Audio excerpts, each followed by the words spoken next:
राष्ट्रीय कांग्रेस के अध्यक्ष इस देश में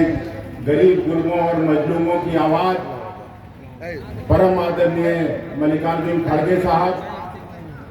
बिहार कांग्रेस के प्रभारी और देश के जाने माने समाजवादी चिंतक आदरणीय मोहन प्रकाश जी, इस अवसर पर उपस्थित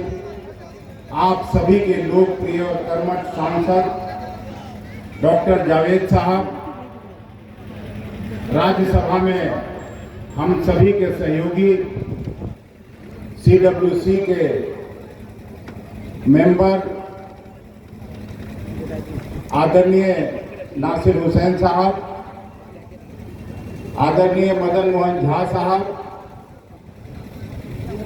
बहादुरगंज के सम्मानित विधायक जी, यहाँ के सम्मानित विधायक जी, मंच पर उपस्थित महागठबंधन के सभी सम्मानित नेता और कार्यकर्ता साथीगण, बहादुरगंज के सभी प्रबुद्ध अभिभावकों, नौजवान मित्रों, पत्रकार साथियों, देवियों एवं सज्जनों, मैं उपस्थित बहादुरगंज की महान जनता के सामने अपने राष्ट्रीय अध्यक्ष मल्लिकार्जुन खड़गे साहब का हृदय से स्वागत और अभिनंदन करते हैं। स्वागत और अभिनंदन इसलिए करते हैं कि इन्होंने सामाजिक एकता की लड़ाई, देश के सांप्रदायिक सद्भाव की लड़ाई, देश के भाईचारे की लड़ाई न केवल पूरे देश में जिस शानदार तरीके से इन्होंने लड़ने का काम किया है, मुझे सौभाग्य है कि मैं राज्यसभा में हूं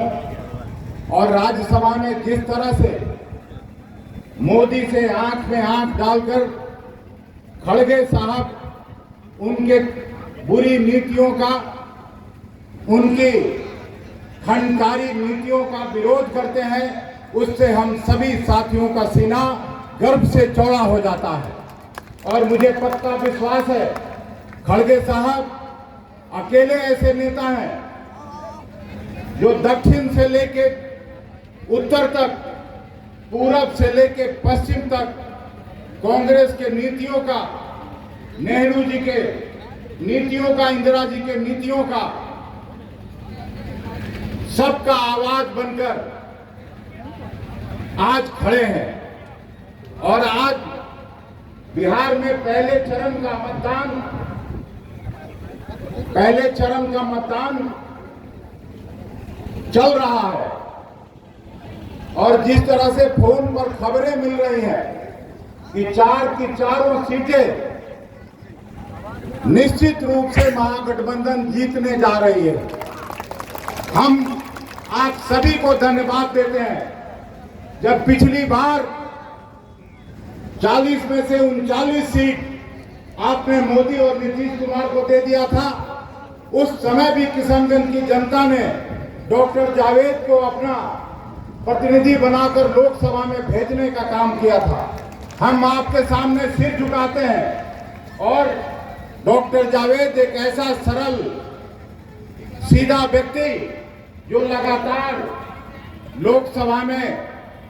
आपके सवाल को उठाने का काम करते हैं। लोकसभा में जब कभी हम लोग बाहर इकट्ठा होते हैं, तख्ती लेके डॉक्टर जावेद खड़े रहते थे। मैं इनको जानता हूं, 2000 की विधानसभा में ये भी थे, मैं भी चुनकर आया था और उस समय से लगातार हम लोग काम करते हैं। कभी ये बोल सकते हैं किसी से व्यवहार में, लेकिन दिल का इतना अच्छा आदमी सामाजिक जीवन में बहुत कम मिलता है। इनके पिताजी भी लगातार इस इलाके का सेवा किया। इसलिए आपसे गुजारिश करते हैं कि अगर थोड़ी बहुत गलती हुई भी हो तो इनको माफ करिएगा, क्योंकि यहाँ सवाल देश का है, सवाल देश के भाईचारे का है, सवाल आपसी एकता का है और सवाल आदरणीय खड़गे साहब और कांग्रेस पार्टी का है। जिस तरह से विभाजनकारी नीति मोदी चला रहे हैं, मंदिर मस्जिद के नाम पर इतना बड़ा बेरोजगारी मुद्दा है, इतना बड़ा महंगाई मुद्दा है, लेकिन आज उसकी चर्चा कभी भी मोदी अपने चुनावी भाषण में नहीं करते हैं, क्योंकि उस पर कहने के लिए कुछ नहीं है। बेरोजगारी दर में आज भारत बांग्लादेश, पाकिस्तान और श्रीलंका से भी आगे चला गया। महंगाई ऐसी बढ़ी कि आज गरीब और मजलूमों के थाल से दाल और सब्जी गायब है। इसलिए 26 तारीख को आने वाले चुनाव में सीधा हाथ छाप पर बटन दबाकर डॉक्टर जावेद को पुनः भेजने का काम करिए। यही बहादुरगंज और किशनगंज की खोई हुई गरिमा और प्रतिष्ठा को फिर से बहाल करने का काम करेंगे। और मुझे पूरा विश्वास है, जब तौसीफ भाई आज मंच पर दिख रहा है, इस इलाके में दो बार इंडिपेंडेंट चुन के यहाँ के लोगों ने भेजा, दो बार कांग्रेस से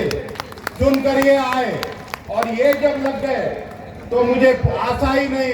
पूरा विश्वास है कि डॉक्टर जावेद का ये झंडा कांग्रेस का ये झुकेगा नहीं, ये लगातार फहराएगा। इन्हीं चंद बातों के साथ पुनः हम अपने राष्ट्रीय अध्यक्ष आदरणीय मल्लिकार्जुन खड़गे साहब का हृदय से स्वागत और खैर मकदम करते हैं और आगे डॉक्टर जावेद से